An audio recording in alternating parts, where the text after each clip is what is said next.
Okay, so our presentation is on cultural dimensions, and I am Alyssa. And I am Alicia. The 7 cultural dimensions that we will be talking about are uncertainty avoidance, masculinity versus femininity, power distance, individualism versus collectivism, high and low context, indulgent versus restraint, and long and short-term orientation. The first slide is about uncertainty avoidance. Culture values predictability. In this culture dimensions, they rely solely on social norms and procedures to alleviate the unpredictability with a greater uncertainty avoidance. Results in uncertain outcomes that can involve gains. Our examples of uncertainty avoidance that we use are to compare and contrast low uncertainty avoidance with high uncertainty avoidance. For instance, with high uncertainty avoidance, it is more strict to have structure, whereas low uncertainty avoidance is having lesser rules to follow and having open-minded learning. Low uncertainty avoidance also has higher turnover labor in a business setting, whereas high uncertainty avoidance has a low turnover rate with labor. In our analysis, we can conclude that between the United States and Italy, the uncertainty avoidance is the United States is at a lower rate of 46% compared to Italy, where they have an overall percentage of 75% of uncertainty avoidance.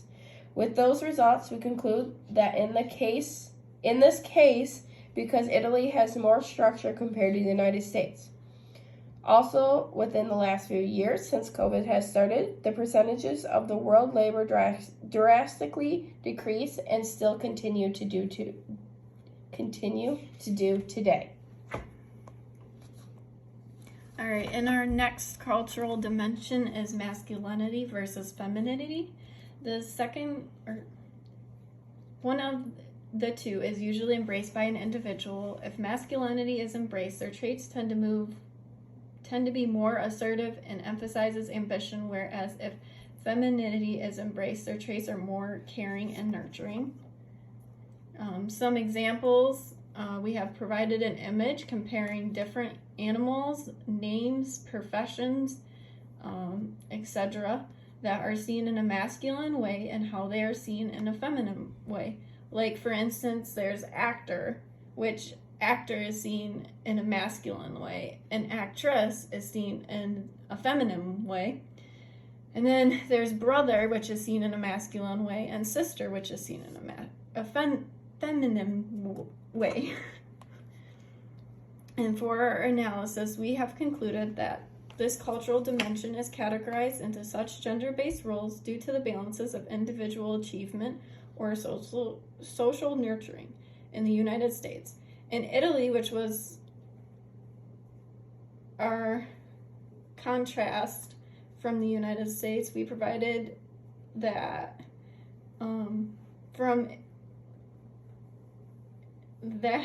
it does compare to the United States with categorizing social nurturing between individual achievement, but they say women, which tend to be more feminine, do work most of the time, just not in higher positions like men, or like someone who's masculine, and role in their households doing chores such as cooking, cleaning, and taking care of their children.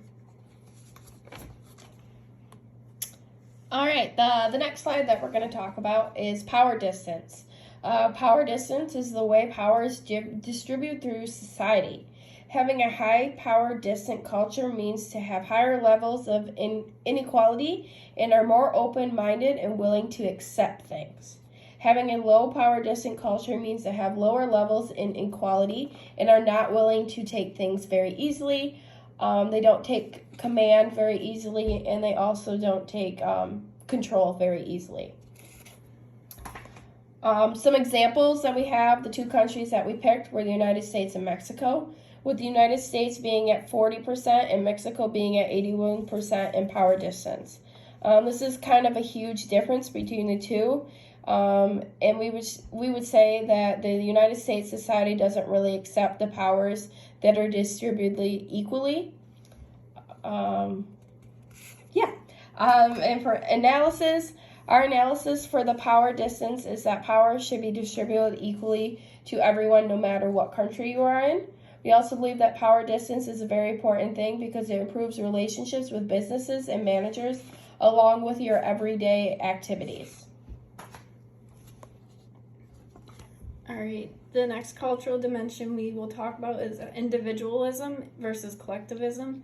Individualism is focused more along the lines of being independent and self-reliant. They focus more on individual achievement, while as collectivism has more of a social bond, and they stress the importance of community and selflessness. For our examples, we have provided some pictures that compare and contrast both individualism and collectivism. For instance, some of the traits for someone who is individualistic are self-sufficiency, uniqueness, and self-governing. Some of the traits of collectivism are focusing on selflessness, working together as a group, and doing what's best for their society.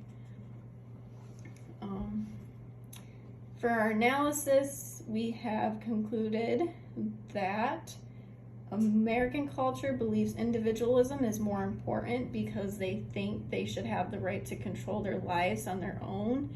In contrast to the Mexican culture, collectivism is more important because they do not value control over their own lives, but more over the whole community's lives.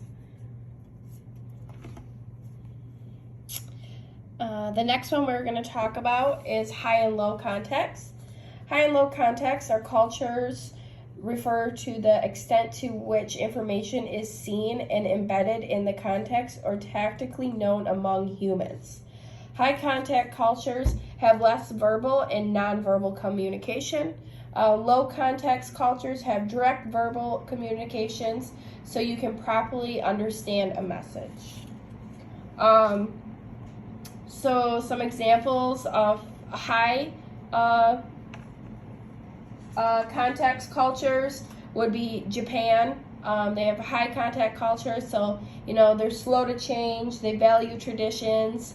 They take things easy. Also, some examples of low is United States. They change quickly. They have short-term relationships, and they need additional text to go about their ways. Our analysis on high and low context would be high and low context is another very important dimension of culture. Being high and low can be good, and it also can be bad at sometimes. The United States relies heavily on context where Mexico does not. Next we have indulgence and restraint. Indulgence and restraint cultures have to deal with the good and bad desires, having fun in your life or sitting at home doing nothing. Indulgence is allowing yourself to get enjoyment out of your desires, and restraint is telling yourself you shouldn't buy those pairs of shoes you've been wanting for months. Some of them have like a weak control, some of them have a strong control. It just depends on how much you desire it. Some indulgent examples would be eating that second piece of cake that you don't think you need, but you are craving it so much. Restraint would be to stop yourself from eating that extra piece of cake and walking away from the table.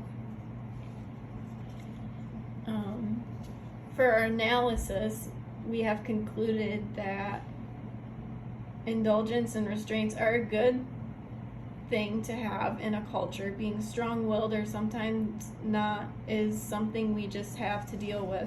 Some people do have the ability to say no to stuff, but also some people don't have that ability. But it's all up to you. And then our last slide, we have long and short-term orientation. So it's pretty much like long-term and short-term goals.